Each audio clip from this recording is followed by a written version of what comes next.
Welcome everyone. This is Green Renaissance Sovereign Rights Movement, and tonight we're discussing the importance of really not focusing on any group, but really focusing on what the issues are.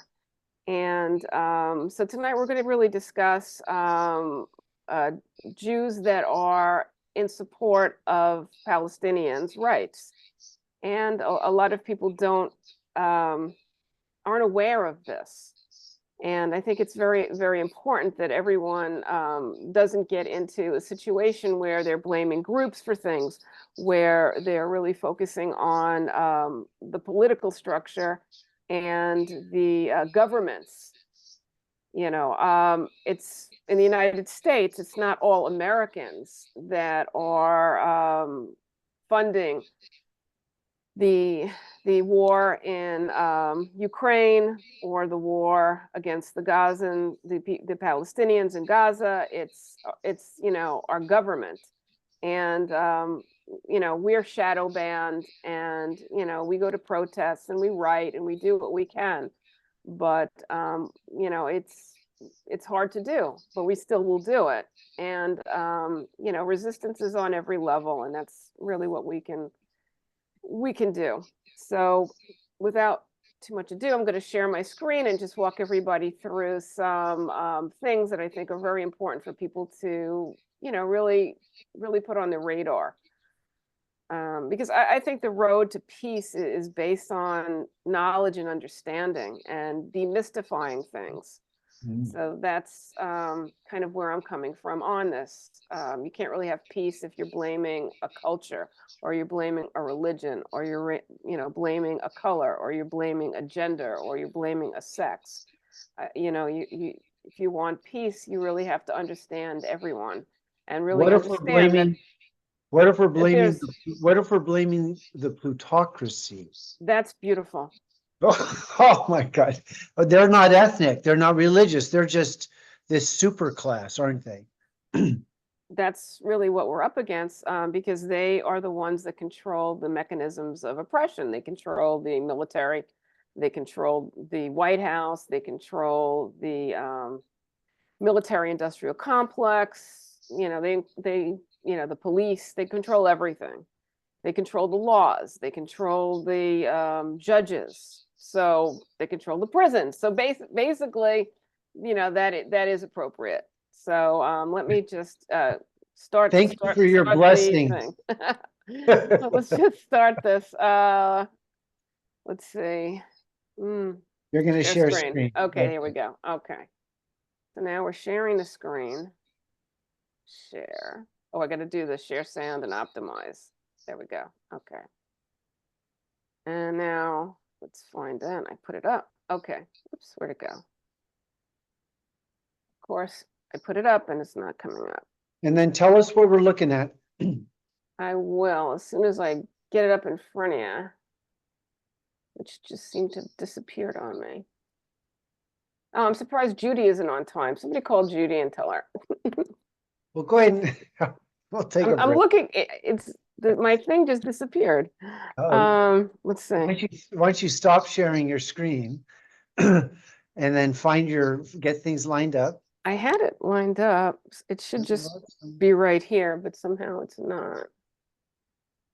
Of course. Okay, let's cut the recording, and I'll, just for a second. Let me see.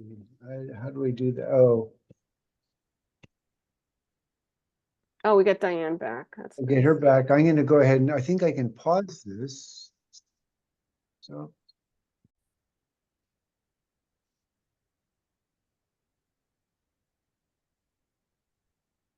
Good evening, everyone. This is Green Renaissance Sovereign Rights Movement. I'm Gloria Guillo, and tonight we're going to discuss Israel and Jewish anti-Zionists.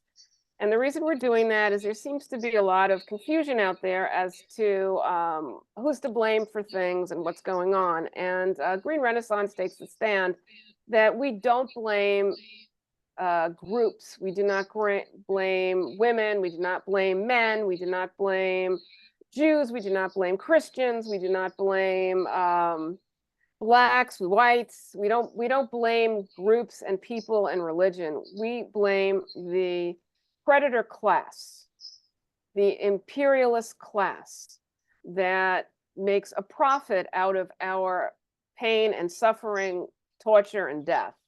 That's who we focus on.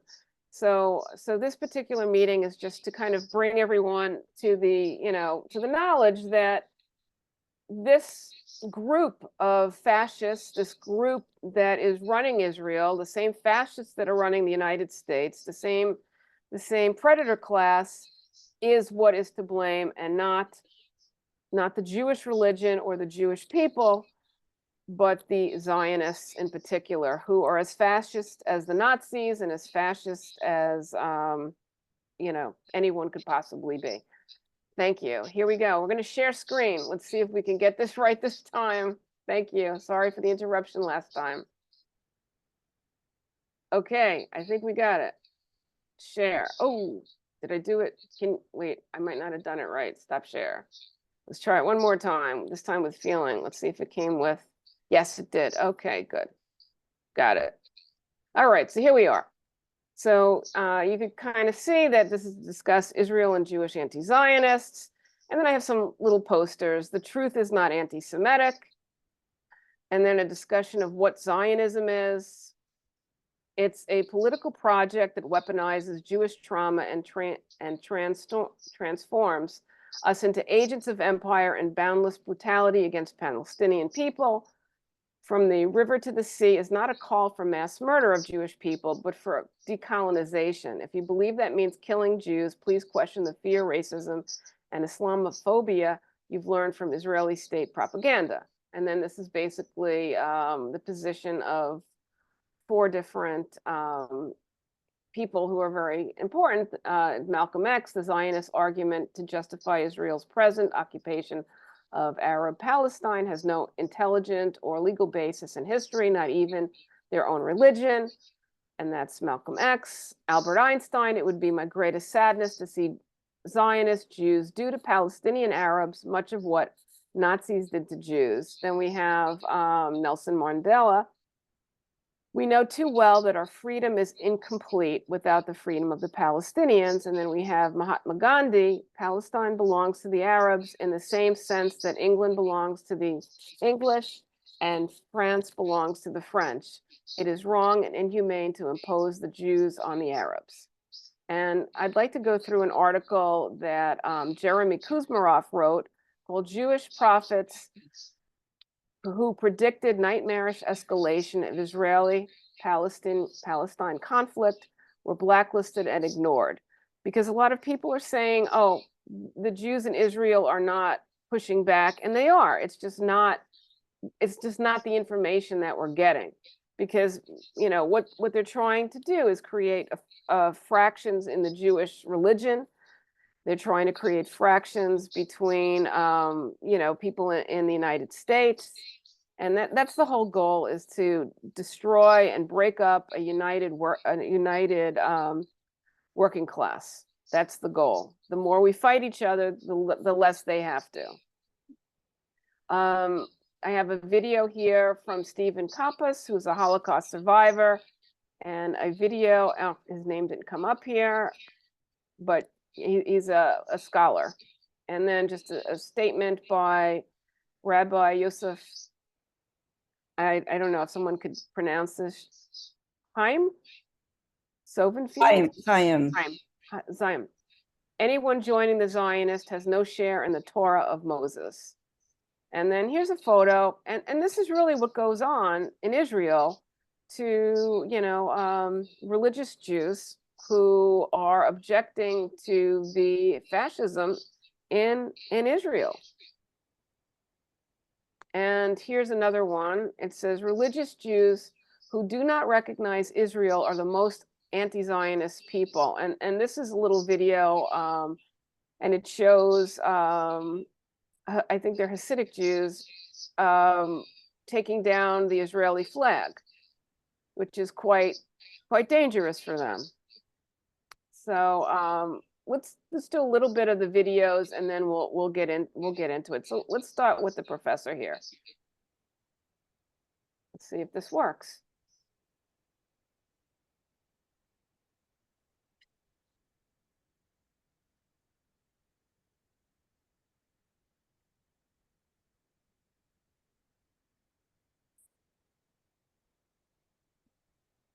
There's been concerted effort by Israel and its friends in the West to conflate anti-Semitism with anti-Zionism. There are two completely separate things. They conflate the two deliberately in order to suppress evidence-based criticism of Israeli policy.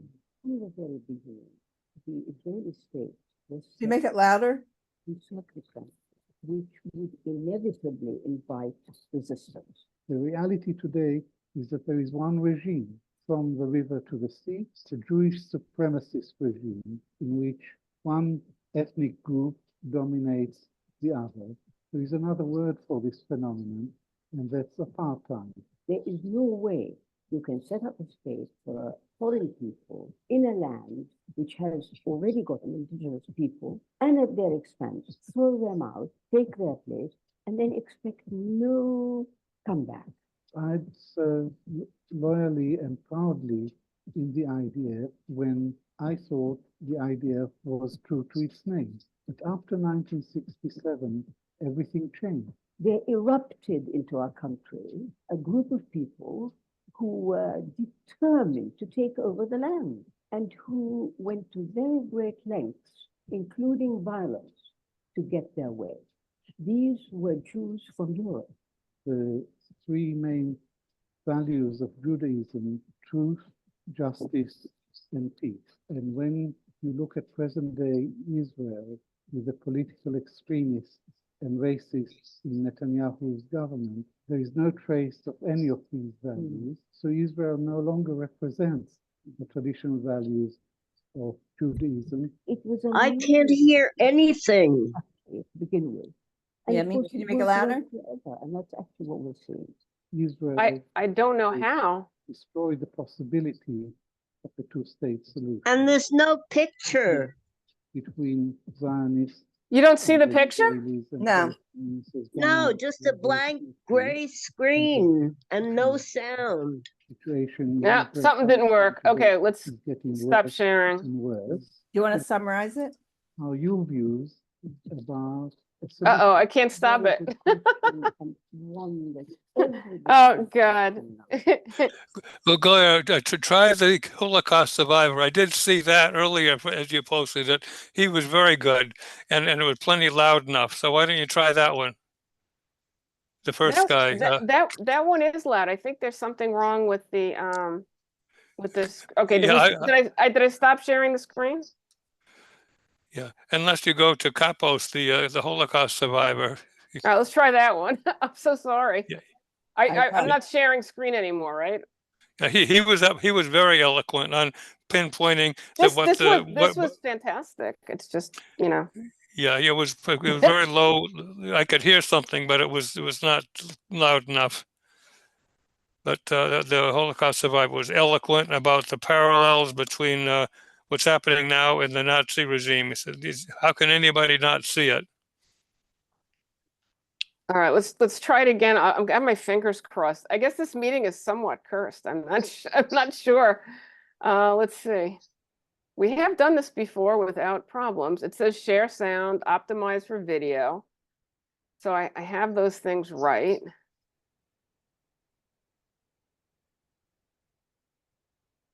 So I'm not really quite sure. Let's see.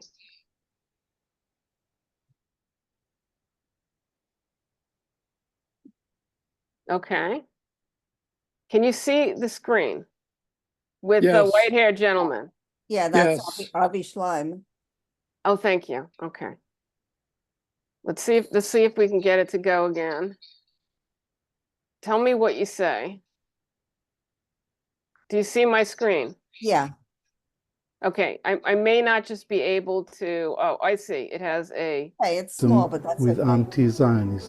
But that's good, you can hear There's that. been a concerted Can you effort see by this? Israel and its Yeah. friends in the West to to conflate anti-Semitism with anti-Zionism. They are two completely separate things. They conflate the two deliberately in order to suppress evidence-based criticisms of Israeli policies. From the very beginning, the Israeli state was set up in circumstances which would inevitably invite resistance. The reality today is that there is one regime from the river to the sea. It's a Jewish supremacist regime in which one ethnic group dominates the other.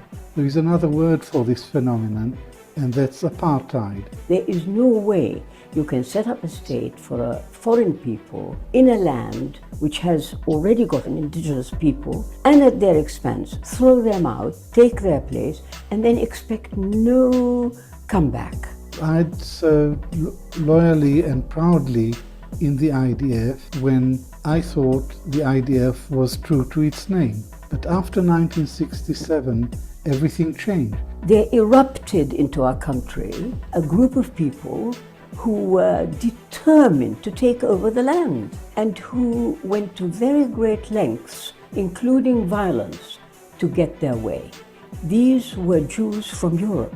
The three main values of Judaism: truth, justice, and peace. And when you look at present-day Israel with the political extremists and racists in Netanyahu's government, there is no trace of any of these values. So Israel no longer represents the traditional values of Judaism. It was a lousy idea, frankly, to begin with. And of course, it won't work forever, and that's actually what we're seeing. Israel has destroyed the possibility of a two-state solution.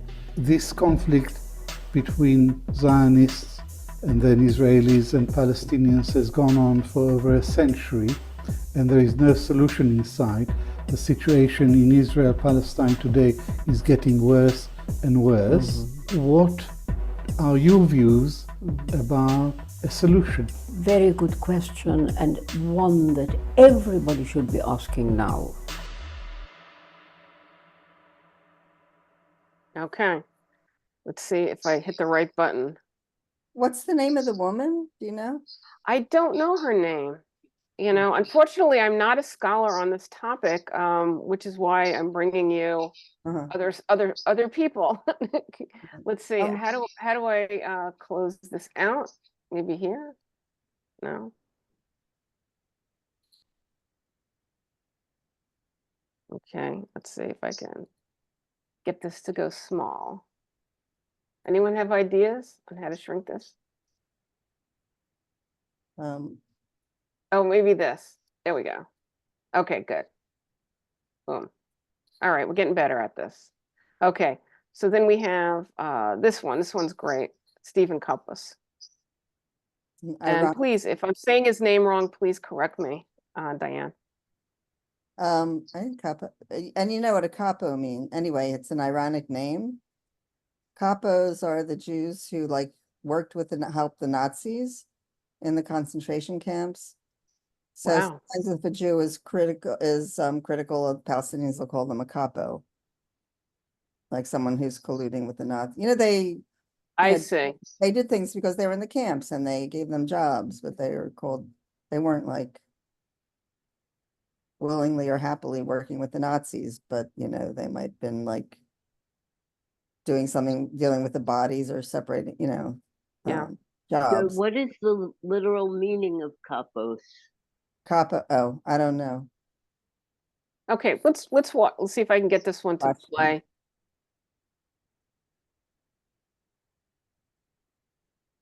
Okay, let's see. Well, he's off to the races. I gotta. It's not happening. Okay.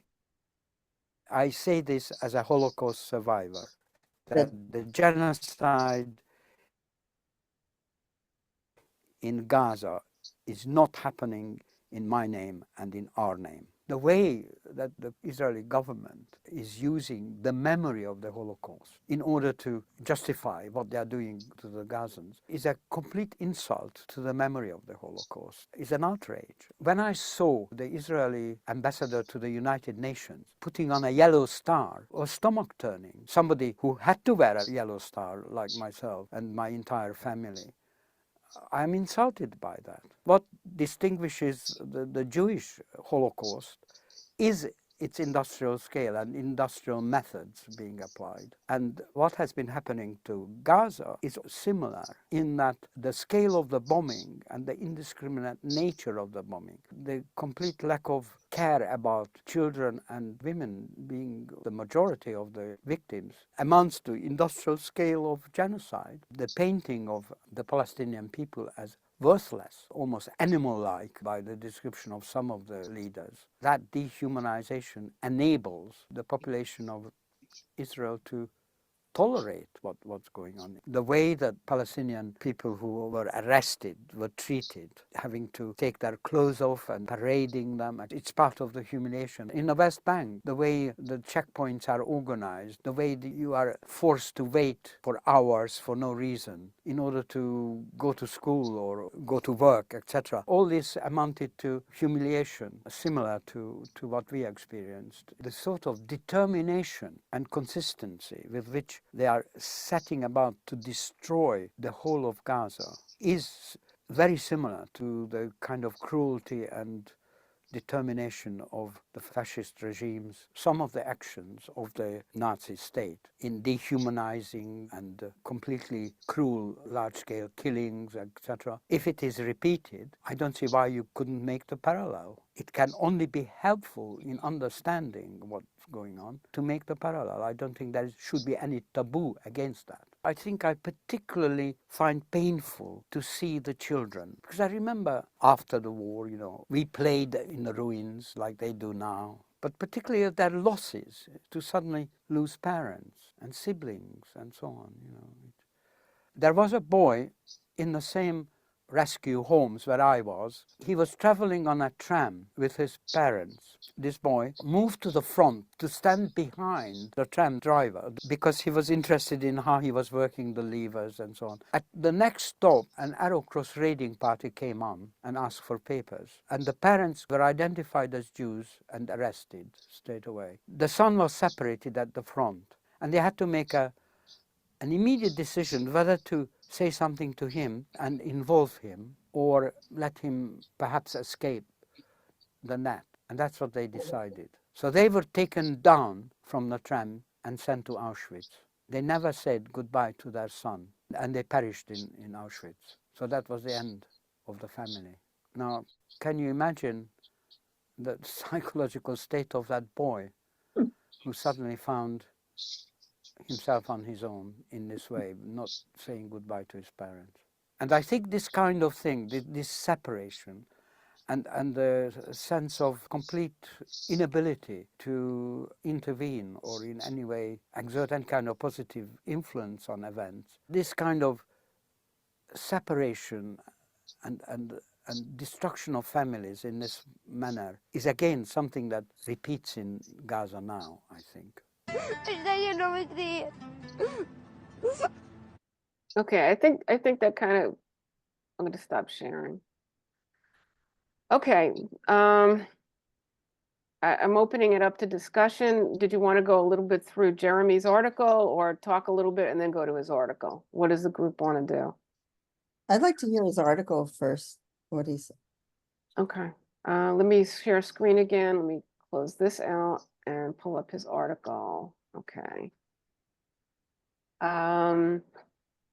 That was really hard. I don't know. I don't know if that hit everyone as much as it hit me. That was some of those images and that level of suffering. Wow. That was the hardest thing I've seen, maybe ever. Yeah. Oh, okay. Effective, important, and I think necessary. Yeah, it's very necessary. Okay, back to screen share. I caught my breath.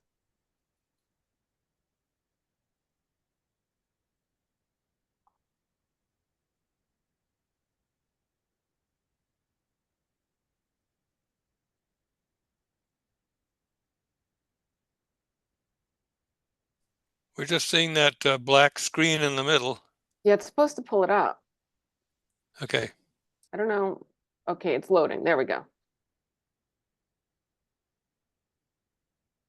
Okay. And this is Jewish prophets who predicted nightmarish escalation of Israeli-Palestine conflict were blacklisted and ignored. And would someone else like to read? I'm like tongue-tied tonight. It's just a gray screen. Can't see it. There's a gray That screen in Gloria, front of there's- the writing. All right, so why don't you just read it or highlight it? It's a gray screen. Yeah, why, so since you can see it and we can't. Okay, why don't we just All right, summarize it? let me get out then. Let me close it and try to find another way of doing it. Okay. Why did that happen? So now we can see that. We see your so why don't you go to John? You're gonna read John's article, or what are you gonna do? Can everyone see what just pulled up? No, it's What, great. no, when you pull that up, what pulls up is a black screen. It's not the Or- image that you want us to see. Gloria, why don't you just read it so that we don't have to deal with technology? Well, it's quite a long article. Or I not really, read it or summarize the points or whatever, yeah. okay, all right, let me see if I can do that. Let's see, maybe I could pull it up in a browser and maybe that would be better. Good idea. Try that. Close out that one and get a new browser. Maybe we could pull it up. What's the title of it? Maybe I could just Google it. The title is, it's Covert Action Magazine, Jewish prophets who predicted nightmarish escalation of Israeli-Palestine conflict were blacklisted and ignored.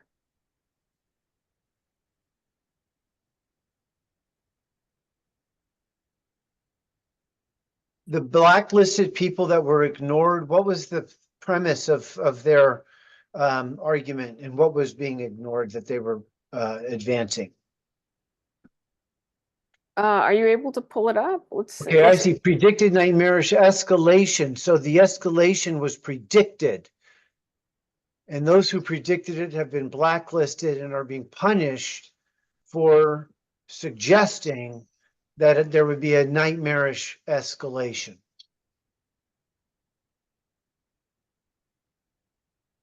Yeah, I don't know why it's not letting me pull I it up. think you should just kind of talk about it.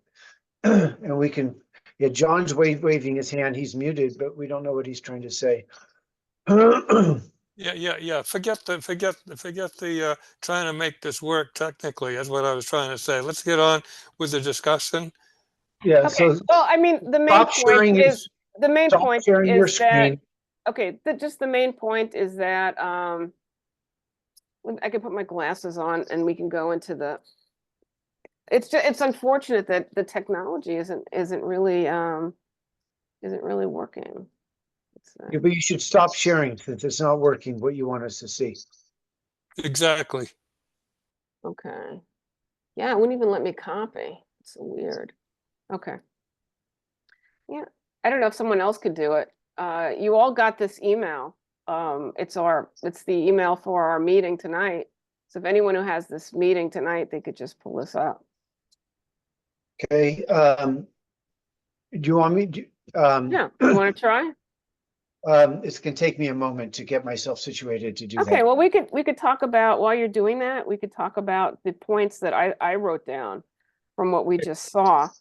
And I mean, one of the things that I saw that, I say all the time is truth, justice, and peace. And I didn't know that was part of the, the Jewish religion, that those three, I mean, I've always felt if you don't have truth, you can't have justice. And if you don't have justice, you can't have peace.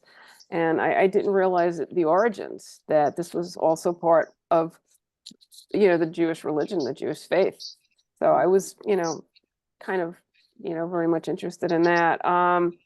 The other thing that I thought was really interesting is, I'm sorry, I don't know who the female speaker was, but she talks about how Israel was set up to fail. And, when I had looked at how they designed Israel, to me, it always looked like a flashpoint. It always looked like something that was supposed to fail. And, some way to always have conflict, to always send weapons, to always do money laundering. It always seemed like, it wasn't done in a way that it could have had lasting peace.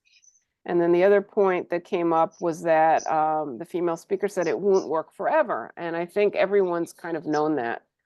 I remember in the 70s when I learned about Palestine and Israel, and I learned about Gaza and the West Bank and the PLO and all of that stuff. You know, I really thought, and my professors and stuff also said that, you know, this just can't go on. They just don't know when it's going to end, but it's just, it's, you know, the way it's going, it won't work forever. And then the other 2 points that I thought were really interesting that I kind of wanted us to discuss was the manipulation of Israelis through propaganda. And you know, people are really quick to condemn the Israelis for believing the propaganda. And I remember with the COVID propaganda, you know, when people are thinking that their lives are at risk, they really can get whipped up into a frenzy, you know, and we see this terrible behavior by the Israeli settlers and you know, and by others, and it is really disconcerting. But like with COVID, people were ready to kill people who weren't vaccinated. They were ready to starve us. They were ready to deny us medical care. They were ready to just kill us because they were afraid. And they were afraid because they were being manipulated by the media 24/7, 365. Every time they turned on every time we turned on the television or listened to the radio, we were told that we're going to die. Everybody's dying. All the hospitals are full. Oh my God. And if the person next to you isn't vaccinated, you're going to die. And if your kid isn't vaccinated, he's going to kill grandma. And people got so wrapped up in that they forgot their humanity. You know, I mean, really, people were saying, oh, they didn't get vaccinated, let them die, starve them, throw them in a concentration camp. I mean, it was, you know, so we recently just saw what that kind of relentless propaganda will do. And the Israelis, the Israeli citizens and residents, you know, have been subject to this propaganda, you know, their whole lifetimes. So, I mean, you know, I mean, do you blame the propagandized or do you blame the people who are doing the propaganda? And You know, it's also censorship because they don't see images. They don't see these images at all. So they yeah. don't. And they also believe that they have to do what they're doing. So, and that they're human shields, of course, and that they have to do that so that Hamas can't do this again. And if they don't do this, Hamas will do it again. And there's also like this religious thing called Amalek. So Amalek is like the archetype of evil that is out to kill you. So in the Purim story, Haman is Amalek, the Nazis are Amalek. So it's a tribe that goes throughout history that are always out to kill us. And that there's a thing where you have to eliminate Amalek completely, including the women and the children and their animals. And that Bibi called that out. He actually called out and said, this is Amalek. So people believe that they have to kill them. I don't know if you saw Saving Private Ryan, but there's a scene where there's a Jewish soldier and a Nazi, and there's a moment where he decides not to kill him. And that, you know, you're glad that the Jewish soldier doesn't kill the Nazi, but then in the end, the Nazi comes back and kills him. And you say, oh, see, he should have killed him first, or we should have killed Hitler when he was a baby. Then, you know, there are people that believe this. And there's also a thing called the narcissism of suffering, that they're completely traumatized and they're so absorbed in their own suffering that they don't have empathy. I mean, some do, more do now. And I think the families of the hostages, many of them are realizing this. You know, one thing that strikes me about the Israeli people is how the leadership turned them over to Pfizer for the jab. I think upwards to 80% took it, and obediently and out of fear, and just same like anyone else. But they are a captive people. We're a captive people. We're all captive people. And I think, you you know, the Israeli is captive to the whole Zionist mythology. And this is what John Spitzler hammers, is that the only way the Israeli can be safe is if the Palestinian is annihilated. I mean, that's essentially you know, I mean, it's dark. I'm maybe being hyperbolic, but that's what's being carried out in Gaza, you know, with the 10/7, the fake 10/7 event, in order to rationalize the old Uber boogeyman of Hamas. And now they're trying to actualize an ethnic cleansing project. And, you know, I think, you know, I mean, the question is, obviously, many Palestinians are going to be displaced from this event. They're never going to go back to Gaza. There already people are moving to Turkey. The Americans have already said they're going to take 500,000. There's this, it's a project. It's unfolding in our midst. This is the Trail of Tears of the Cherokee, the Southeast ethnic cleansing. This is, I think, the most apt metaphor, more than the Nazi German metaphor of annihilating people. The Israelis aren't incinerating, although they are incinerating under hot flash bombs and complete. It's just gross, and that's what the young people are responding to in these protests. They're responding to the sheer brutality of this and the complete inordinate, you know, response. And this idea that the Israelis are annihilating Gaza in order to make it safe for, you know, Israelis, Jews, and whatever that is, the calculation. That's completely thrown out. That has no, it's like, it's almost sideways remark. It's like, what are you talking about? Making people safe. You're completely, utterly destroying. And I guess that's for the safety of Israel, but it's state crimes are happening, human rights crimes against humanity are happening. And I think the message for that I would hope that we can generate is a kind of use this Gaza event as enough is enough. There's been a lot of enough is enough, but I think this is a time for that simple argument, and just start calling out the plutocracy for their use of war. And we were warned about this in 9/11 and forever wars. And I think I see Gaza as the neocon project writ large. This is, you know, they had 20 years of impunity. They've had 60 years of impunity if you go back to the, you know, assassinations and so on. So I think a narrative of enough is enough. We're going to reclaim history. We're going to kind of go back to the 60s. I think we need to go back to the 60s and say, no, we don't accept your JFK bullshit. Alan Dulles, posthumous hearing, hang the guy. We should do it. We should do Okay, the Chuck, let's like stay on the topic a little bit. Thanks. Well, I'm calling for accountability and justice, and I think that's all I'm saying.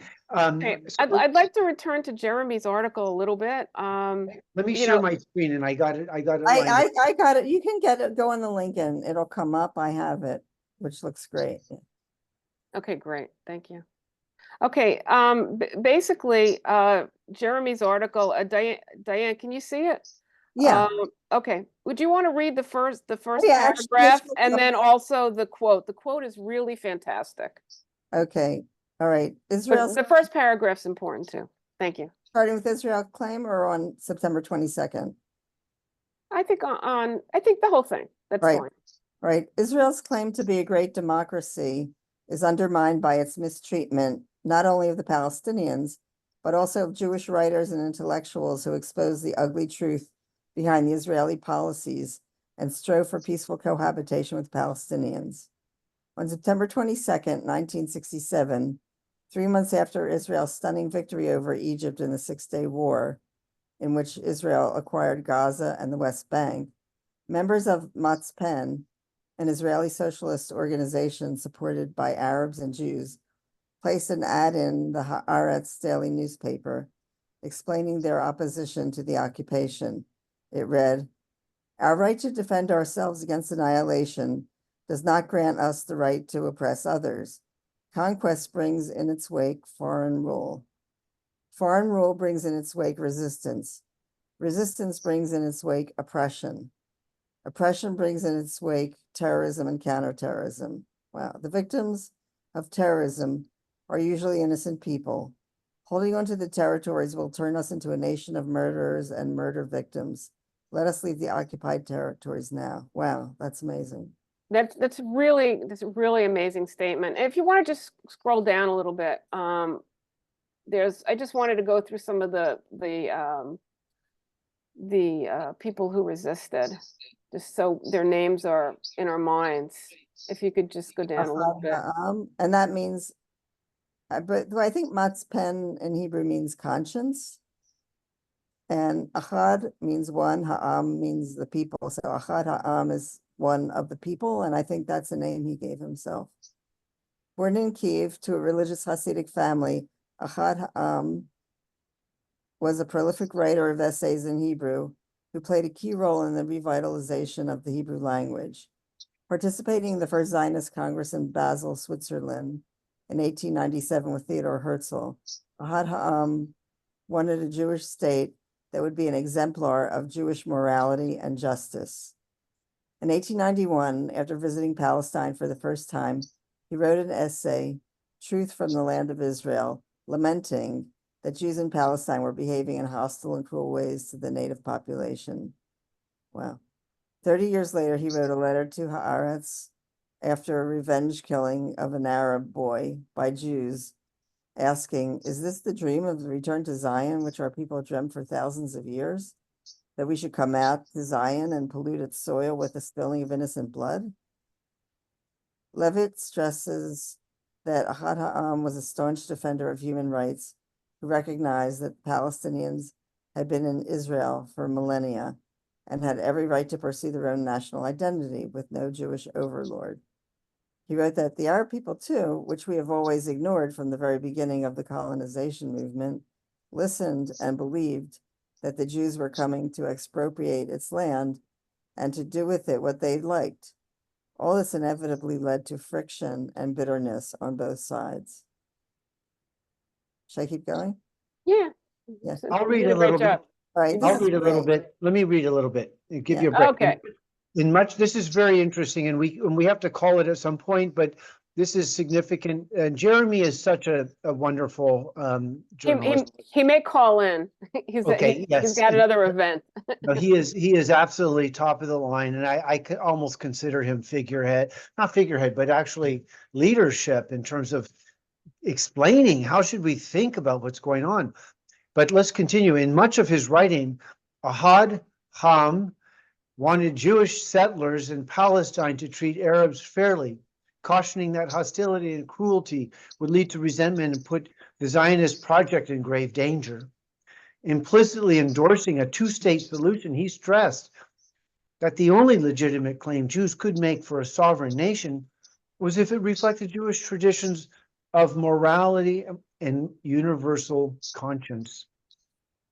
Levitt writes that because his ideas so often contradicted the dominant narrative of contemporary Israel, he has been relegated to secondary status after Theodor Herzl and is not yet appreciated as the visionary that he was, except by those who actually read his essays.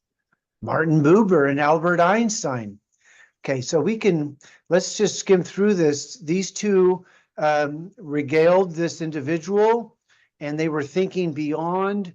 And Hannah Arendt was a famous political philosopher who, like Einstein and Buber, envisioned a federated, pluralistic, democratic, and secular Israeli state that would be a homeland for Palestinians and Jews, coexisting peacefully as neighbors without any official state religion.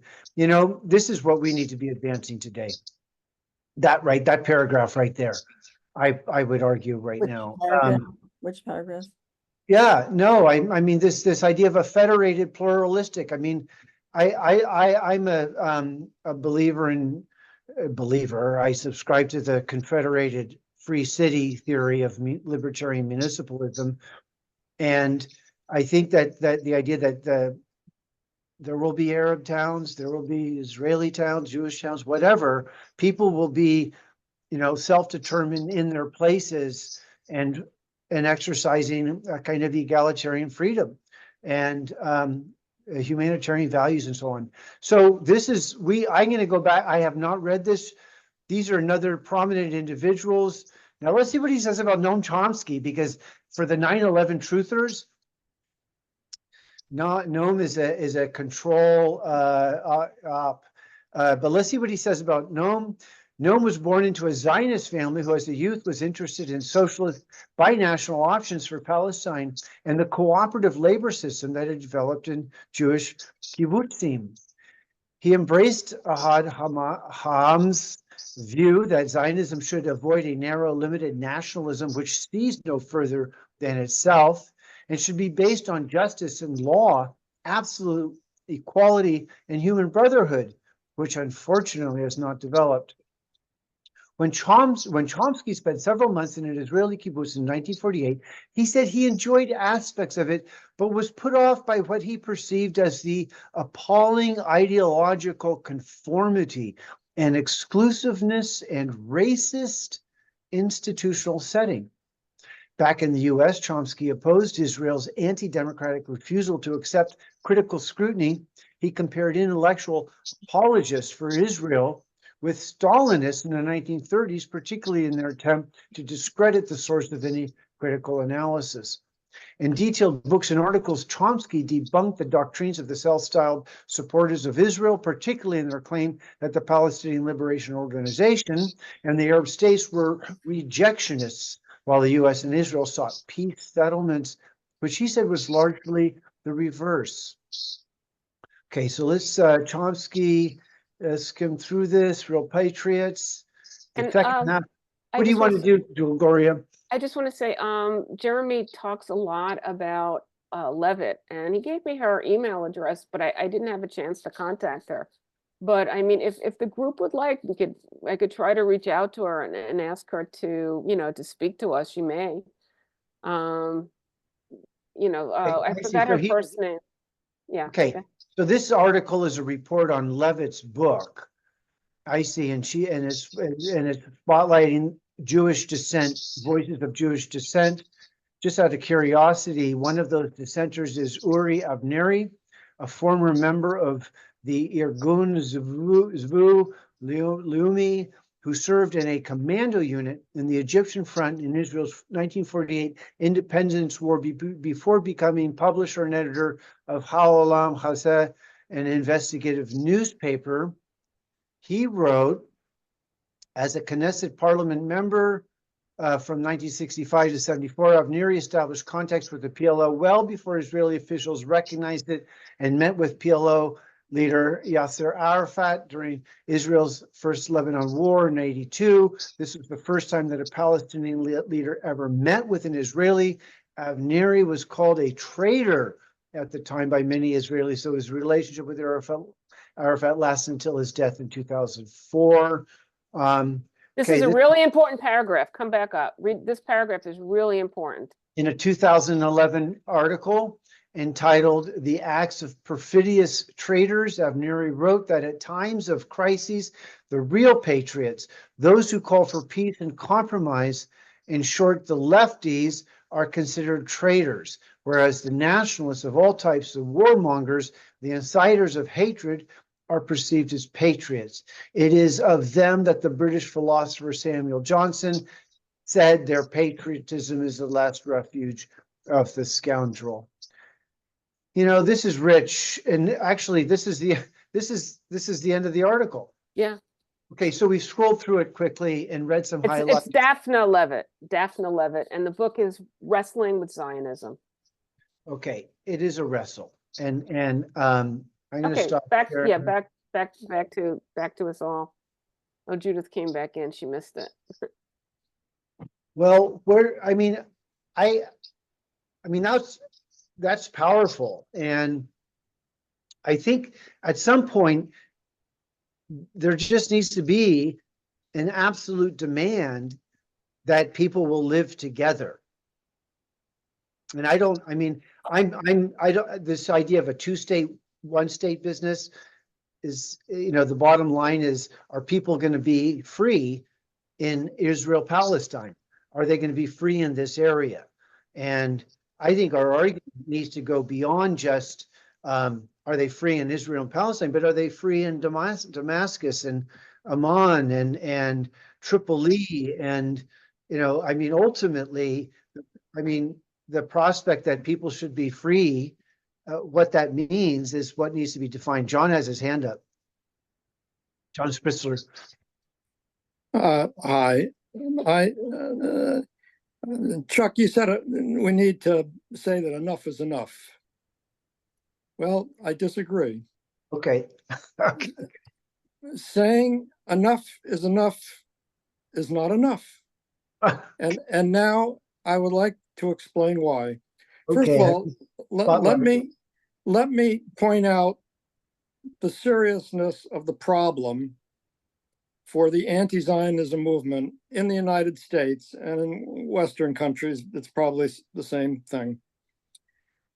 The problem is that the anti-Zionism movement is not succeeding the way the movement in the United States against apartheid in South Africa did succeed.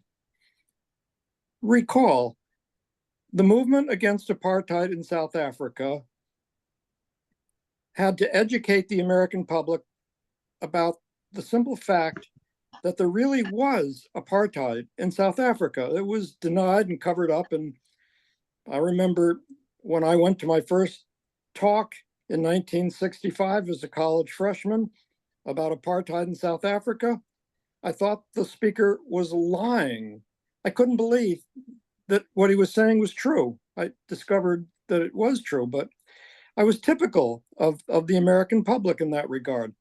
So the anti-apartheid movement had its work cut out for it, which was it had to educate the public about the fact of apartheid in South Africa. But when people were educated about the fact, they were appalled. And that's why the vast majority of Americans by the early 1990s were opposed to apartheid. There were no demonstrations in support of apartheid at that time. And the US government, which had been supporting apartheid, was forced by this overwhelming public opposition to that to do a 180, to switch from supporting apartheid in South Africa to opposing it with sanctions. So that's what a successful movement against apartheid looks like. Now, let's contrast what the anti-Zionism movement in the United States is accomplishing.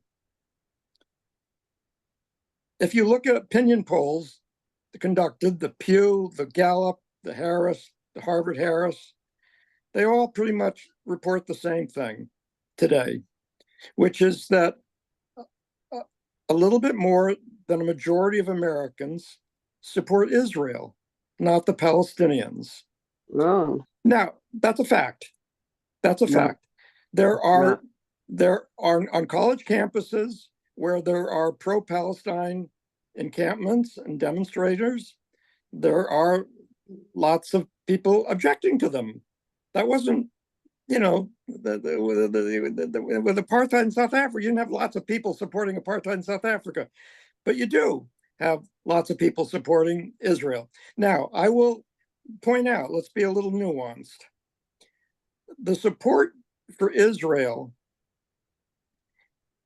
is, the ordinary people who support Israel are indeed disturbed by the extreme violence and, genocidal violence in Gaza.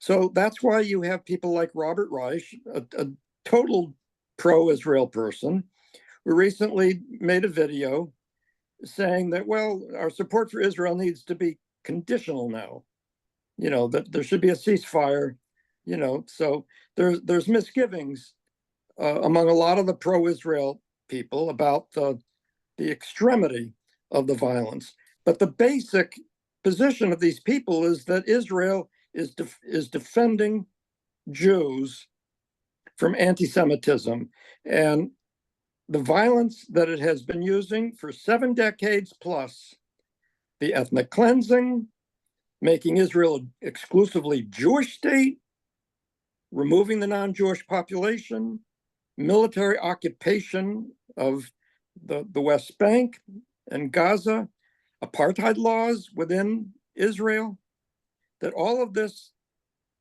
is to make Jews safe. Let me read you what Golda Meir, who was the prime minister in Israel from 1969 to 74, said, which is a pithy summary of the pro-Zionist argument that is, in fact, what persuades most people to support Israel today. She said, quote, "We can forgive the Arabs for killing our children. Right. We cannot forgive them for forcing us to kill their children. We will only have peace with the Arabs when they love their children more than they hate us," unquote. The point is that there is no denial here that Israel is killing Arab children. So what, in general, consider what that means. The violence against Arabs, the cruelty, doesn't get more cruel than killing children, right? It's not our It fault. was yes, that's right. It was not denied.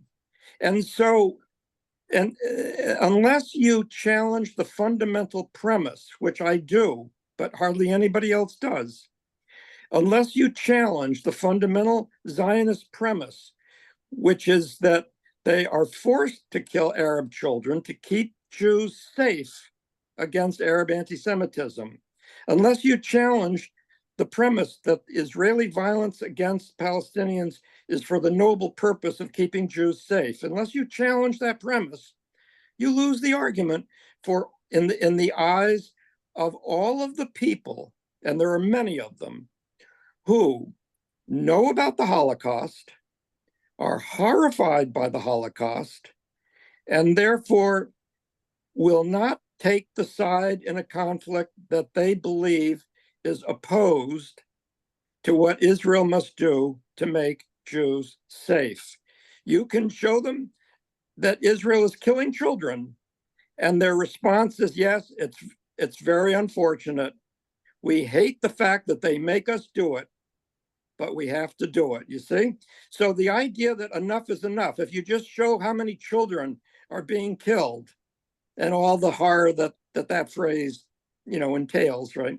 If you just show the extent of the violence and how many children are being killed, that'll win you enough support to force the US government to stop supporting Israel, you're wrong. It won't. It hasn't. It isn't.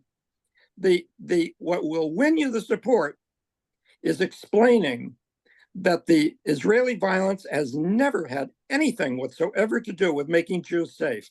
What wins you support is if you point out that, for example, that the early Zionist leaders during the Holocaust opposed rescue efforts of Jews from the Nazis. They opposed those rescue efforts. Why? Because it didn't facilitate their goal, which was they opposed the efforts because those rescue efforts did not send the Jews to Palestine. And so the Zionist leaders opposed those rescue efforts because they wanted Jews to be sent to Palestine so that there would be a Jewish state with a Jewish working class, a working class of their own to oppress and get rich off of, which is exactly what they are doing today. The billionaire rulers of Israel are oppressing and getting rich off of the Jewish working class. And the way they get away with it is by making the Palestinians a boogeyman enemy that they pretend to be protecting ordinary Israeli Jews from, and thereby they get away with controlling the Israeli Jewish working class, severely economically oppressing it, and getting rich off of it. And the classic example of that is what happened in 2011 when there was a huge uprising of the Israeli working class, and with the support of 90% of the population, according to newspaper polls, opposing the Israeli ruling class over issues of economic oppression. The high cost of housing, the high cost of food, the high cost of health care, the low wages, and a whole series of economic demands against the oppression that they were facing, including Holocaust survivors who were demonstrating against the Israeli government over their oppression. And But John, I'm and- going to interrupt you. and There was an event that distracted the nation from their social demands. yeah, let me make the Terrorist point, Chuck. event. Chuck, let me make the point, Okay. which is that with 90% support, with 450,000 Israelis demonstrating in tents in Rothschild Boulevard and other cities against the government, you would think they would have won a few demands, but they won zero. They won nothing. And the reason was that Netanyahu used Zionism, the ideology of Zionism, that the Palestinians are their real enemy. He took advantage of one of the many incidents where Palestinians, were violent against Israeli soldiers, and he demanded that the demonstrators stop the demonstration, stop protesting against the government, the Israeli government that was protecting them against the real enemy, and he killed the movement. And this is how it works. This is the reason for the ethnic cleansing, to make the Palestinians a boogeyman enemy like that. And it's the reason why the Israeli government for decades has been funding and keeping Hamas in power, because it maximizes how frightening the Palestinian boogeyman enemy is, because unlike the PLO, it commits from the suicide bombing and the rockets, and then October 7th, of course, the deliberate killing of unarmed Israeli civilians, and aims to make Islam sovereign over all of Palestine. It's supported because it's a terrorist organization. And that's why it's been supported for decades by the Israeli government. So when you explain this to Jews, as I have, who have been passionately pro-Israel, they change their mind. They become anti-Zionists. I've had personal experience of this, but hardly anybody is explaining this to the American public. That's the problem. So John, Thank you, John. but let me That was just challenge Very John. comprehensive. That was too comprehensive. And so I'm going to ask John What? to synthesize into a 30-second, what was the point that turned that pro-Israel guy over to your point of view? What was the fundamental? Okay, Chuck is referring on the Tuesday night call. I described an incident where I was collecting signatures at Harvard School of Public Health, where I work, for the right of return. And my Jewish colleague came up to me and he put his finger right next to my nose with his face trembling in anger and said, "John, you're this close to being Hitler." So, which I interpreted that as a hostile remark. But he had a So- change. He had an so- epiphany at some point. So this, let me tell the story, Chuck. I'll tell it quickly though. Okay, tell it The quickly. next, Yeah, the quick the version. the next morning, I ran into him in the cafeteria. I said, "Michael," that was his name, "can I have a talk with you for a second?" He grudgingly said yes. He thought I was an anti-Semite. After 15 minutes of listening to me, he realized I was not an anti-Semite, because I was explaining the betrayal of the European Jews by the Zionist leaders in gory detail after gory detail after gory detail. And I made the point that they were betraying ordinary Jews in Israel today, and that's what these Zionists were doing, and that's why they were using violence against Palestinians. He was silent. The next day, I showed a film, Janine, a wonderful anti-Zionism film on the Harvard campus. And a lot of people came to watch it, but Michael did not come, which did not surprise me. And as I was leaving the showing of the film, walking back to my office, I happened to run into Michael. He was coming toward me in the hallway. all smiles, all friendly. He said, John, I'm sorry I couldn't make the film. I had a conflicting meeting, but if you show another one, I will definitely come.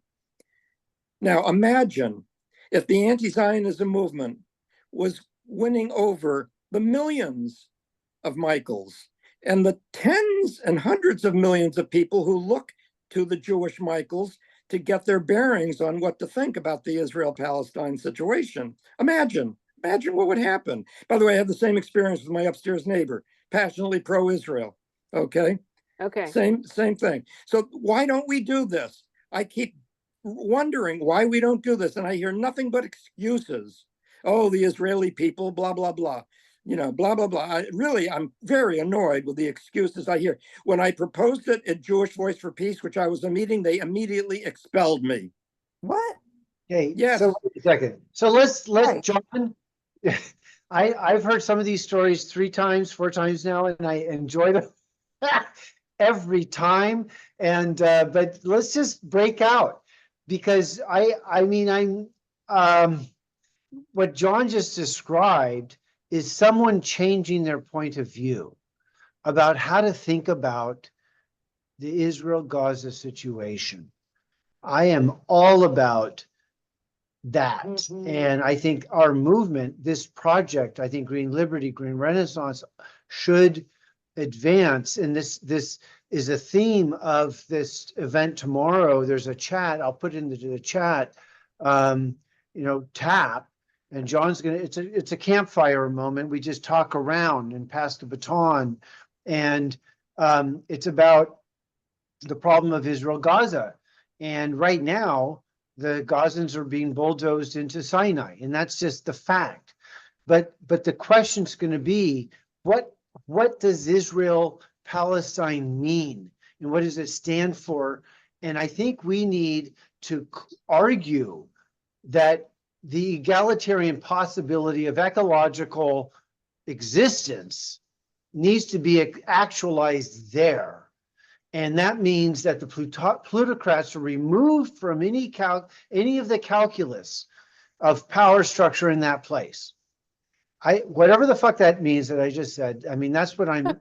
What are you talking? You want to assassinate all the plutocrats? What do you mean? The plutocrat is a term from the 1890s. It was used in American populism. And I think you used it. So who did you mean then? If it in the case of the people that are driving war is the rich man's trick, and that's all right. But so what is it that you want to do to these people? I don't do anything to anyone. I want our movement. Well, oh, you want us to do it? Okay. I want us to articulate this. What are we supposed to do to get rid of an entrenched class that controls the world? How are you going to do that? Thank you. Beautiful question. And I'll just shut up with this, and I'll say already 3 nations have said there's a 2-state solution, which I don't necessarily agree with. I think a single state is actually, with humanitarian, democratic, egalitarian actualized possibilities. But the point is that it needs to be global, and it needs to be, and that Israel now becomes the face of plutocracy, the wicked, evil expression of this power class that. All right, Israel is losing face all over the world. And several countries have decided to recognize Palestine. And in fact, Colombia wants to open an embassy in the West Bank. But I read an article about how the 2-state solution is actually good for Israel because it leaves them in power. Right. It'll foster apartheid. I think the single state solution, humanitarian values, basic just enlightenment principles expressed, and that's what Israel and Palestine become. This is our movement. is that possibility? I'd like to hear from Diane But because I I'm just want to say curious about something. the psychology of even approaching this Yeah. idea. I mean, some people, like, it's too narrow to just say that talking about one state, two states now is a distraction from what's going on. And Johann Galtung, who is the father of peace studies and Transcend International, and also my dear friend and mentor who died in February at 93, had an Bless idea of his heart. a six-state solution, Six modeled after states? the European community. And sort of the way to do it, like sort of like Germany was hard to digest, so they had to just make it a friend. And my friend, my fellow Marilyn Langlois, who's my colleague from Transcend, oh, she and I were designated by Johan to carry on Transcend US. She wrote a piece in Transcend Media Service called The Five-State Solution, which in Israel is one state. But my good friend, Ian Lustig, who's like the most knowledgeable person, we just did a Zoom with him on Monday. And he has a thing about it. For years, he fought and worked for a two-state solution. And then he realized it was too late, that it wouldn't work. And what, in fact, there are facts on, there's a one-state reality. And Gershon Baskin, who I interviewed in 1999, he started the Israel-Palestine Center for Research and Information. He's born in America and Israeli now. And he negotiated the release of Gilad Shalit years ago. And he was negotiating with Hamas intensely. So Gershon was interviewed by Peter Beinart, and this I agree with, that first we have to get through this, and everyone's like majorly traumatized, and we have to do de-traumatization. But the main thing is everyone has to have human rights, and everyone has to be safe, and we have to do truth and reconciliation. Right. And then he said the day after, it's not tomorrow, but the day after tomorrow, then we'll figure out one state, two states, 6 states, 10 states, confederation, whatever. But we can't like start with a solution now. And we need completely new leadership that has absolutely nothing, no connection to the people in power now. And there are people like in a group called Standing Together. So, and I have a bunch of stuff to say about framing and language, but I'll just say here that I think pro-Israel, I wrote a piece in 2007, is pro-Israel an oxymoron, that I think we should say so-called pro-Israel. Because if you're pro-Israel, Yeah, this is not helping Israel. yeah, if you're saying, No, if I you're love pro-Israel, you're pro-annihilating Gaza. it's like giving drugs to an addict or like giving alcohol It's to an alcoholic. terrible, terrible language. Yes. So we should say so-called pro-Israel. And I think for the rest, So-called. and also like Yeah. also post-Zionism, I think you should say post-Zionism instead of That's a good meme. That's a good meme.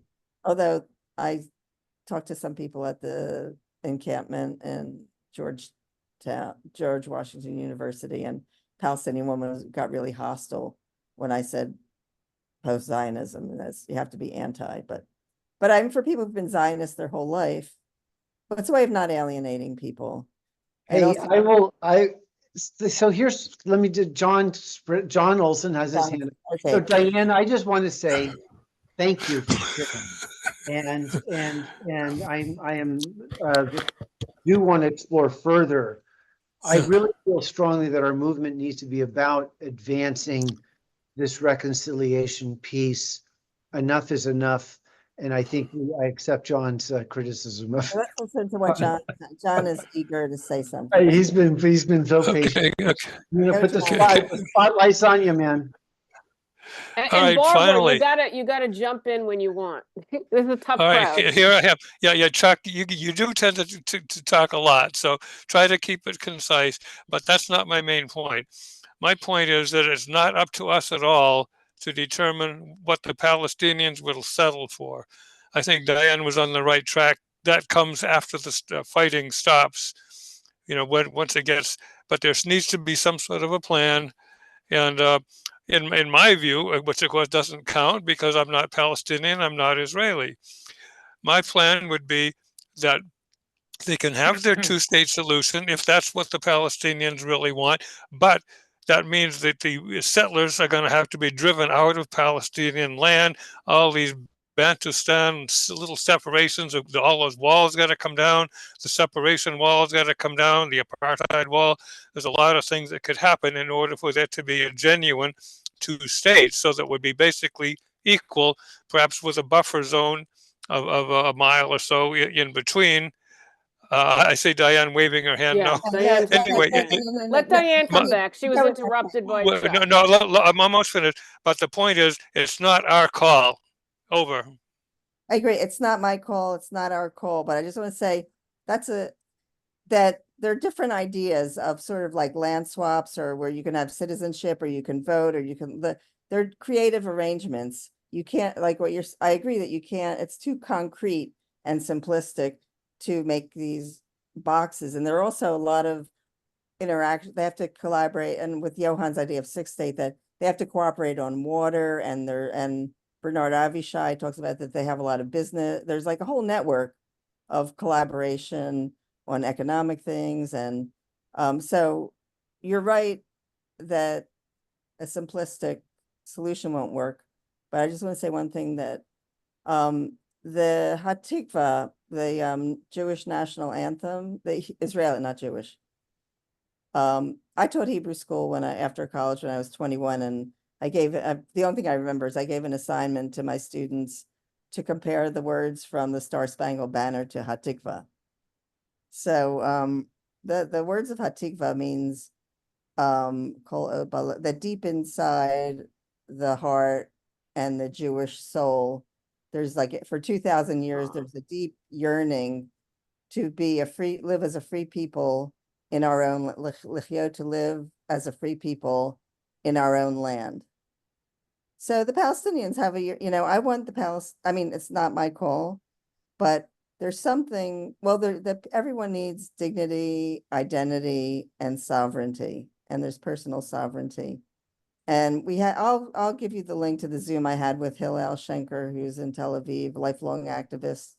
And he met with Palestinians in Europe when it was illegal to meet them in Israel. And and my colleague Rich Rubenstein, and the women from this group, the New View that I have. Nice. And so Ian was saying that everyone, like, people need security. So I've been playing with, like, From the River to the Sea, because people freak out and say it means they want to kill all the Jews, which is insane, but it's a good propaganda meme. So, I mean, I was saying From the River to the Sea, we demand equality, or people were saying, or everybody Yeah, should be free. yeah. And then at this teach-in in George Washington, I said, From the River to the Sea, human rights are guaranteed. And then this Palestinian woman freaked out at me, and she was really hostile, and she said, we don't accept the human rights. So, I mean, I'm a Jewish white, whatever. But then when Ian was talking, I came up with From the River to the Sea, each person needs security. And I was on a Zoom where someone also said, From the River to the Sea, only peace will make us free. So I think we need to, find and replace that. We need to take all these mindless memes that were automatic, unconscious, and like supersede them and knock them out. Diane, that's yeah. an absolutely beautiful remark. There's Joe Kopsick has his hand up. John is anxious to say something. Let's go to John, and then John Olson has his hand up. John Spritzler, quickly, what are you thinking? Okay, let me say some things about the two-state solution. First of all, it is overwhelmingly the fact that the number one grievance of Palestinians has always been, and is to this day, the denial of their right of return to what is now called Israel. In other words, to live anywhere in Palestine that they want to, including where they started out before they were forcibly expelled. That is the number one demand. It has never been to have a Palestinian state. The fact is that the PLO was for one single democratic state, not a two-state solution originally, until later they were forced to say, okay, a two-state solution. But originally the PLO under Yasser Arafat was for one single state, democratic, equal rights for everybody. And the PLO did not lose any support from Palestinians because of making that its its aim. Secondly, there was the Great March of Return. I forget what year it was, about four years ago or so, in Gaza, where thousands and thousands of Palestinians in Gaza organized a march around, called the Great March of Return, where they at least, well, they tried. They knew they wouldn't succeed, but they tried to march back across the border into Israel, where they used as their symbol a big key. The reason they used a big key as the Palestinians as a symbol of their resistance is that it symbolizes the key that each of them still has to their house where they used to live in what is now called Israel. This is their demand. By the way, Hamas did not support the Great March of Return. They obstructed it in a number of ways. This came independently from ordinary Palestinians, not from the Hamas leadership, that Great March of Return. Now, the two-state solution says, well, you have to give up your desire to have the right of return. You have to give it up because Israel will no longer be a place that you can move to. Oh, you'll have to stay in whatever little postage stamp, statelet that you're given, and you can wave the Palestinian flag. Who wants that? Who wants a Palestinian state? I'll tell you who wants it. The billionaires who control Hamas want it. The Palestinian upper class wants a state of their own for exactly the same reason that the Israeli billionaire upper class wants a state of their own, to have a working class of their own that they can exploit, oppress, and get rich off of. That's who wants it. Now, regarding public opinion polls, asking Palestinians, what do you want?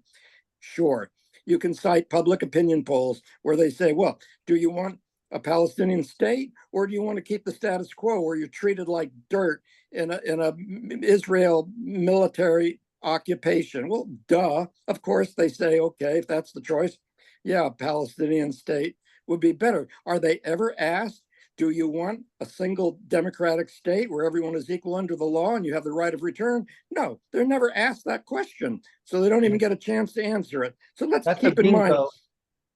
John, Let's that was keep And where you're a majority of the population. I just want to say one thing about that. That Israel pushing, when they finally agreed to a two-state solution, it wasn't because they cared about Palestinians. It was because they were afraid of the demographic problem, that population was getting bigger and that they couldn't be a democracy and they were going to be outvoted. So that's why. It wasn't because they cared about Palestine. yeah, exactly. wait, listen, we got John, No. Joe is the only one playing by the rules. Joe has his hand up. This is very, very important remarks and discussion being put out tonight. Joe Kopsik, what are you thinking? I'm going to put the spotlight on you. Sure. So first off, the river to the sea thing, something that people, in my opinion, are not bringing up often enough is that the Bible says that God granted the people of Israel all the land from the Mediterranean Sea, not just to the Jordan River, but to the Euphrates River. So it's not just the state of Israel or Zionists who made the claim long before Palestinians did, that the land from the river to sea. And the Bible gives the Jews theoretically, or Hebrews, whatever, however you want to regard it gives them a bigger claim. So it was definitely not the Palestinians who were the first to say that they have that.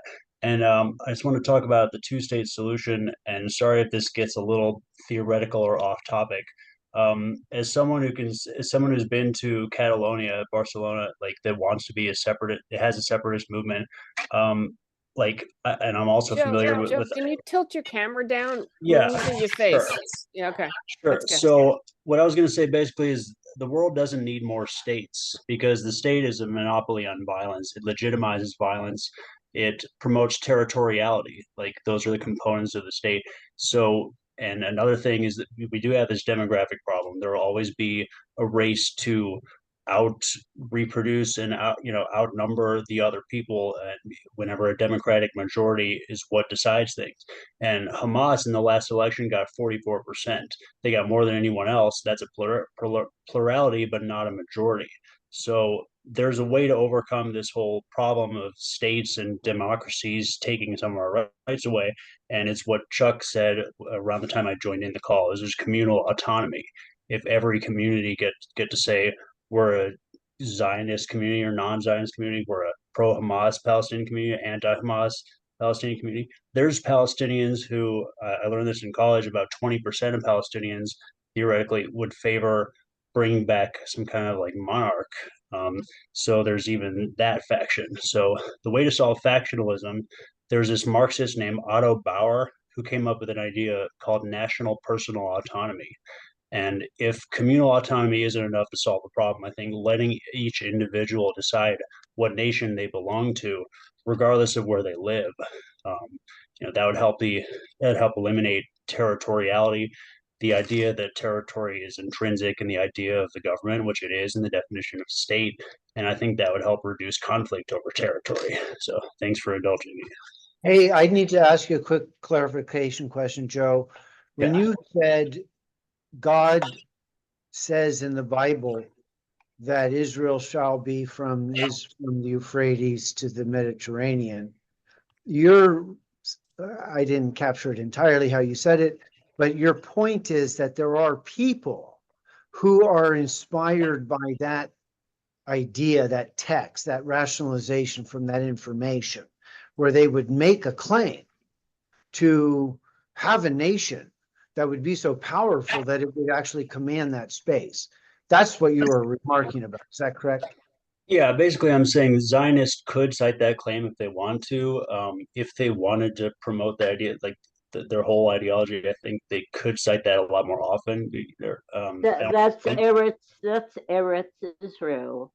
Yeah. Okay. Well, let me just say that is like, this verges into the preposterous, because the command of military, I mean, how we navigate that little kind of element of the Zionists, that's like, this is like the sci-fi element of the Zionists, because what that fantasy is the absolute ruler over all the others. And our argument for peace is that we need to devolve power into, these humanitarian spaces. And I think so. Let me just, the single state solution, I think there's a consensus in this meeting tonight that the only answer to Israel and Palestine is a single state solution that would provide humanitarian values for full expression, political, and that it's defined. I think so. Bookchin's libertarian municipalism, in other words, the free association of cities and confederation thereof, modeled along the lines of Switzerland, are Chuck, something to look at. I think that's really jumping the gun. I go back to what Diana's saying, that, we have to really stop the violence and heal. I mean, starting to, really focus on, how you're going to lay this stuff out is like really putting the cart before the horse. I wanted to talk about a few things that I thought were really interesting. All right, You said, spotlighting you. okay, you had said that it's a myth, the Israelis' fear of the Palestinians, and it's really not a myth. It's really based on events that happen. However, you have to take it in the context that Israel was set up to fail. I agree with the speaker that we listened to. I wish I had her name. Israel was set up to fail. It's a flashpoint. And then the other point she made again was that it won't work forever. And I believe that's also true. So, you have situations where you have a conflict that will happen. So, I mean, I do think that it's not a myth. I think people are legitimately concerned. However, I believe the Israeli government, or the fascist Israeli government, manipulates that, and they manipulate that for control over the class, and they manipulate that to extract wealth from the United States, and to money launder, and to have a security state that represses Israelis as well as Americans and everybody else. So I think there is, psyops is always based on some truth. That truth is just funded and expanded. And, we know for a fact that Hamas was funded by Israel. And we know that Hamas was funded by the United States and that suitcases of money were going to Bahrain. And then Bahrain was bringing those suitcases of money to Hamas. So, these, false flags and these boogeyman and this stuff has seeds of truth because it's seeded in this conflict, but it's expanded, and people are played upon. The other thing I just wanted to say is, I do feel that we are in a big psyop, because we are seeing a lot of footage of these terrible images to the Palestinian children, which is just, I was almost crying and I was trying to hold it back because we're in a meeting. But, it's just horrific. However, the Israelis are not getting these images. The citizens of Israel are not getting these images. And in the United States, okay, and I really want to say this very strongly, in the United States, we are not getting images of what our money is doing to the Ukrainians. We are not getting images of what is going on in Ukraine. Why is that? So the Americans are still, hey, let's send more money to Ukraine, no problem. We are not seeing the carnage that we are seeing here. And that is is Gloria, horrible. most people are against sending more money to the Ukraine. But we don't get the images. We might That's have my reacted much point. sooner. Yeah, you're right. I have no idea what it looks like in Ukraine. And I look for that stuff too. And the images we just saw from the Well, I saw it. I saw press gangs beating Ukrainian youth into because they want more cannon fodder at the front, and people are refusing to go, and they have these press gangs that capture them, and I saw that, and anyone can see Yeah, that. there's some of it. It's not to the level where we are getting this footage Well, of it's not Gaza. not The on mainstream media. the other thing that's really But important is yeah, that is I mean, but it's not true. It's not true that the American public wants to continue. They're against it. For the majority are against sending yeah, more they're money not to taking Ukraine. over the universities. They're not saying stop funding to Gaza. I mean, stop funding to Ukraine. It's not the same, Yeah, it's Judy. not an organized movement. still It's No. not the they're still same. wearing Clearly, flags. They still have clearly, flags. it's not the same. And they're still Um, blaming Putin. And the other thing that's really important that was said in that lovely poem, okay, which I'd like to take us back to if I can.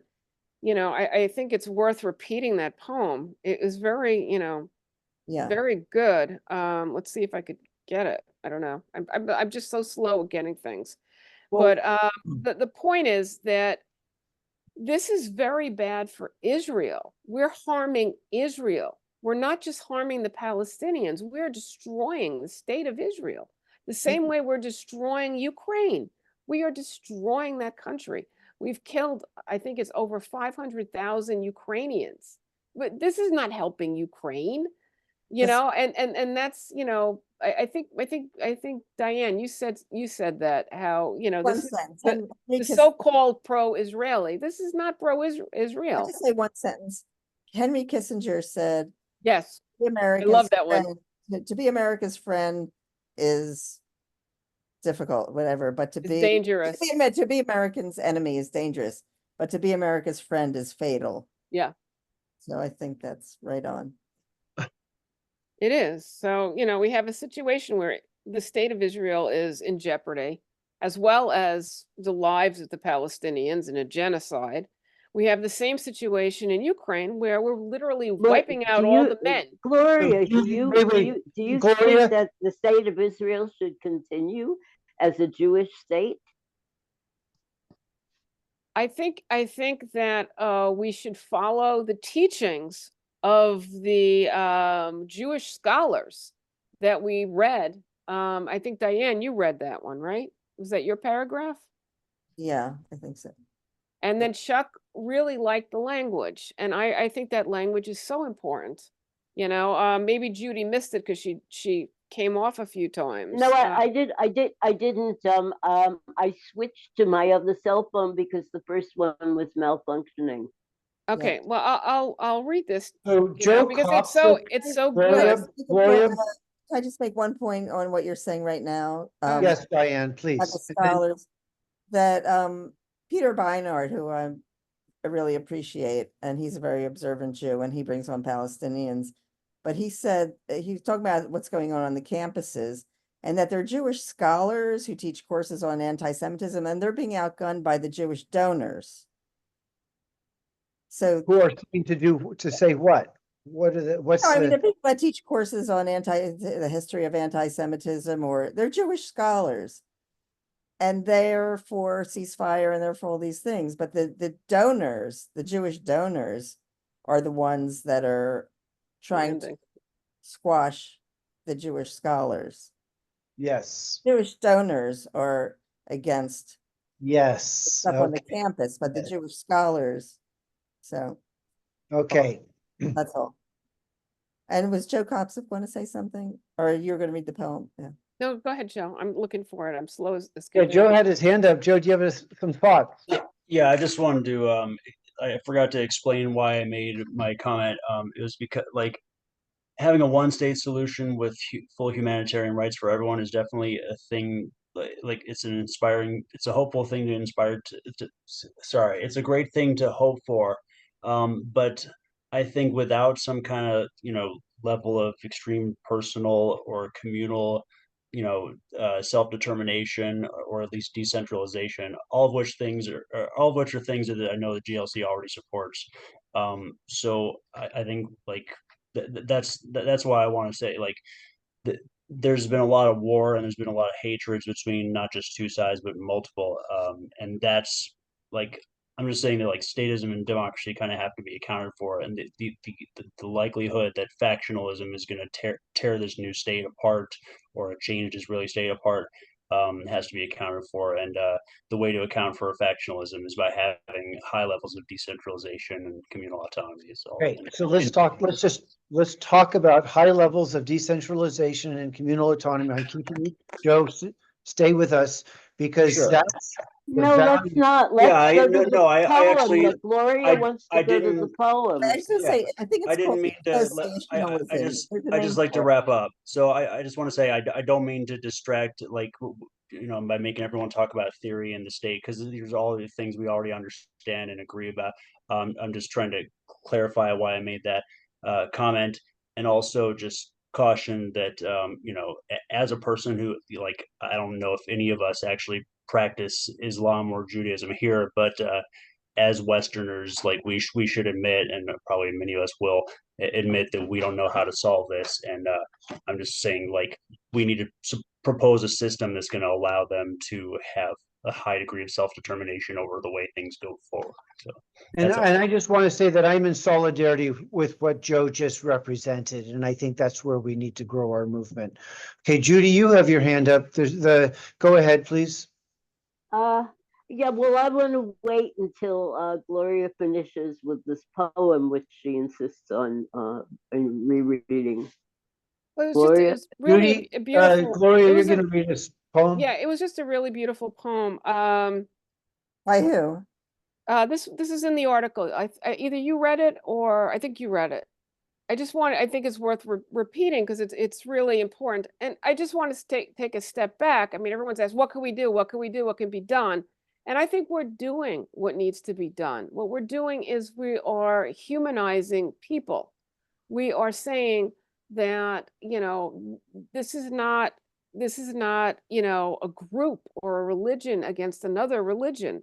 This is a oligarchy. This is a fascist regime that is imposing its will on the United States, imposing its will on Israel, imposing its will on the Palestinians. It is not us. And there are very good Jewish scholars that have thought about this since Israel became a country. So, I mean, we need to look back at what people were saying, and we need to bring that to light. And we need to understand this history and talk about it and understand it. And that's what we can do for peace, because violence is based on ignorance. Violence is based on propaganda. Violence is based on fear. So these are the things Violence is that based we on can, profit. Violence is based on profit.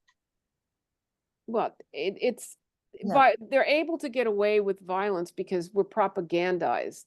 The same way we were propagandized for COVID, the same way we're propagandized for everything. We're whipped up into a frenzy out of fear for our lives. And it's the same thing that's going on in Israel. They're whipped up into a fear for their lives, and, there's elements of truth, there's a conflict. And, I just want to read the poem in that light. Our right to defend ourselves against annihilation. This is, from the Jewish perspective, our right to defend ourselves against annihilation does not grant us the right to oppress others. Conquests bring in its wake foreign rule. Foreign rule brings in its wake resistance. Resistance brings in its wake oppression. Oppression brings in its wake terrorism and counterterrorism. The victims of terrorism are usually innocent people. Holding on to the territories will turn us into a nation of murderers and murder victims. Let us leave the occupied territories now. And this was from 1967 by the Matzpan, Matzpen. an Israeli socialist organization supported by Arabs and Jews. And it was placed in an ad in the Haaretz daily newspaper. I think that's just, if you have a conflict, there's going to be a conflict. And the only way to get through conflict is to talk to each other. Thank But you. I think there's also, Gloria, from that, the prospect of I like this idea of historical reset, of going back. Okay, we missed the boat. Let's go back to that prospect. Let's go back to that statement for possibility in 1965 that there wouldn't be an invasion, or that JFK wouldn't be assassinated, and that we would have the possibilities of his presidency and his brothers and MLKs and all these things. So we have to speak positively for people coexisting.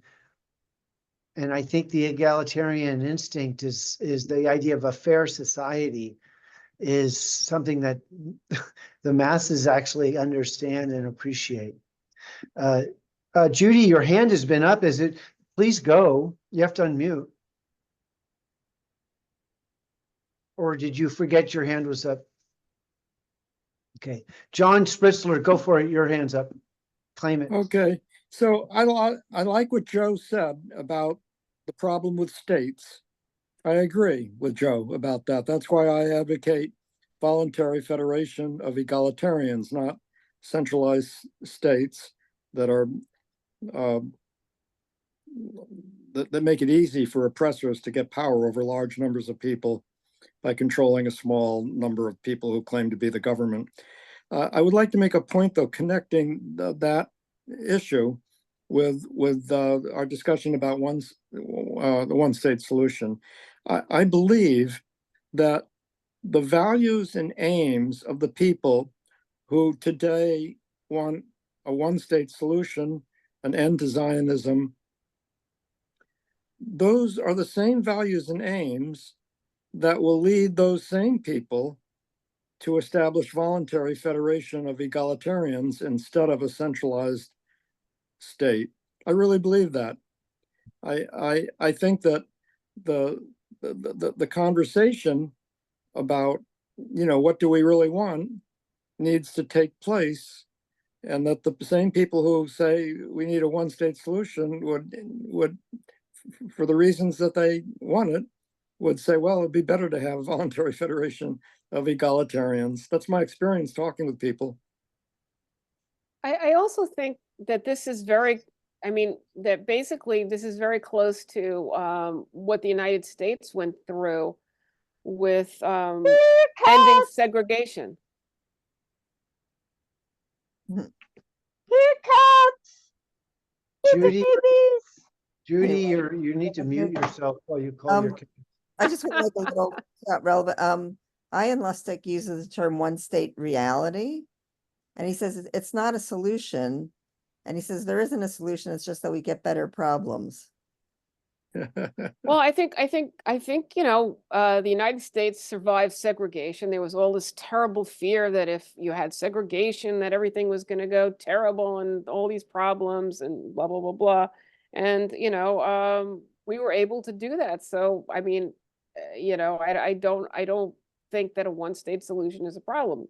Yes, you know, like in the United States, we have a very corrupt prison system that, you know, is unfair. We still have very unfair economic things. We have very unfair, you know, you name it, it's unfair. But still, it's better than it was, you know. And so, I mean, if you did have a one state solution, and oh, I found the thing that I wanted to say that Chuck liked, which is Hannah Arendt.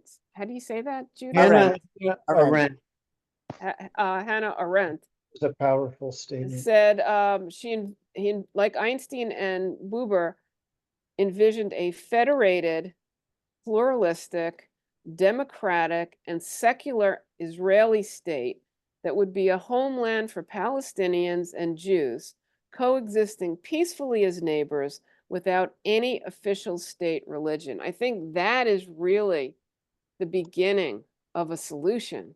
Yeah. You know, and that's a solution from, you know, I don't know, she lived 1906 to 1975. So, I mean, By the way, settled. excuse me for interrupting, Go ahead. but I couldn't talk before because my headphones fell off, and I couldn't hear anything.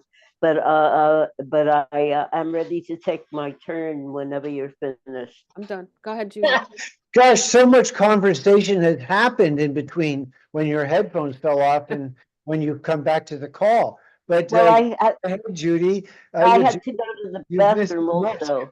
Thank you for If you, sharing. if you really want to know all the details, okay. All right. So somehow, for some reason, even though this is big news, we have not discussed it at this meeting, which is that the ICC is proposing an arrest warrant for Netanyahu and Yoav Gallant, as well as the three Hamas leaders. Now, I want to. By the way, one of the lawyers who's responsible for this decision is Amal Clooney. So that is weird, I think. I mean, I don't know exactly. She's a human rights lawyer, but she's like married to this big celebrity who supposedly has CIA connections. But they And have a nice George house Clooney. on Lake Como. Yeah, What? George Clooney's wife. They have Yeah, a nice house right. on Lake Como in northern Italy. You'd like it, Judith. I'm sure I would. So This is George Clooney's wife? Are you, yeah, Amal Clooney is a human Amal rights Clooney. lawyer. Yeah, Well, what's the point about Amal? they What, have what's two. she doing? They have two children. I don't know if they're. Are they, would they? this is the Did they- actor's wife? Are you kidding me? Yeah. Yes, yes. Yeah, She's a Yeah. big, powerful human rights lawyer. she's Oh. British. She's I- she's Egyptian. I believe George Clooney is a member of the Council on Foreign Relations as well.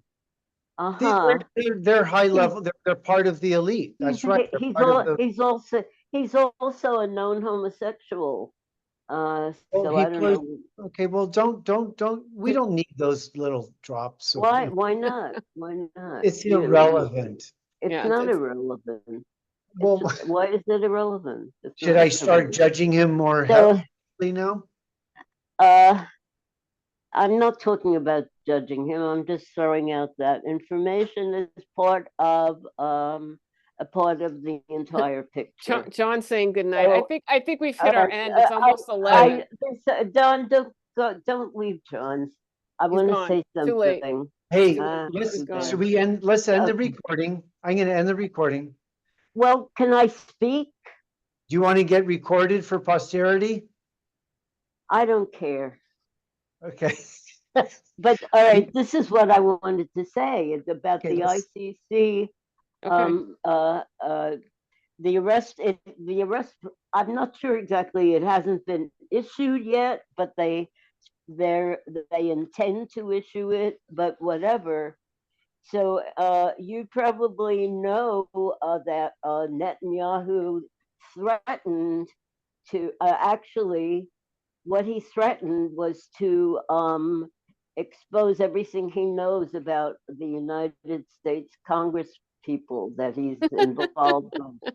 Good. I mean, and not in those words, but because of his he relationship. he said Jeffrey if Epstein? he said if he goes down, he's going to take them all with him. That's what he said.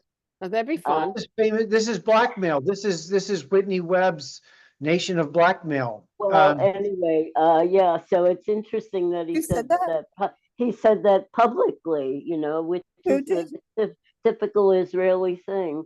You said What? that? You said that? Netanyahu. Oh, okay, no doubt. Yeah. So Yeah, it turns well- so it turns out there's something good about Zionism. What? Oh, you So mean it turns the out there's outcome. at least one thing good about Zionism, that they'll expose the dirt on the American ruling class. Oh, redeeming feature. I'm sure that they won't allow him to get that far. And if I hope he has Yeah. I hope he has a death. What's that thing called? That trigger, where if he's killed, then Oh, like a safe deposit box that will be opened. yeah, Okay. right. I So think we should anyway, stop wait. There's recording. more. There's more. There's Degenerate. Not. There's This- No, more? just barely But- touched on this. By the way, Judy, I think what's the correct statement about what's going on with the ICC is that the ICC's prosecutor has requested the warrants of the ICC, but the ICC has not yet decided whether to grant that request. Oh no, the three lawyers, including Amal Clooney, did. Yeah, no. But They were those panel of lawyers were created by the prosecutor oh, so to- there's a larger body. to give him more credibility and to back him up and whatever, and to help him make the right decision and so forth. So, but they are not the ICC. They are simply people chosen by the prosecutor to give his request greater credibility. So the ICC has yet to decide whether to grant the prosecutor's request for warrants. Now, of course, it's extremely unusual for a court not to grant its own prosecutor's request for a warrant. Nonetheless, they could be pressured into not doing it. Yeah. Oh, okay, good. All right. So, well, there's that. So I thought, that we should discuss it, and here we are learning from John more information about it. Okay, So, bingo. but All the right, we're other gonna thing, stop the other recording way, now.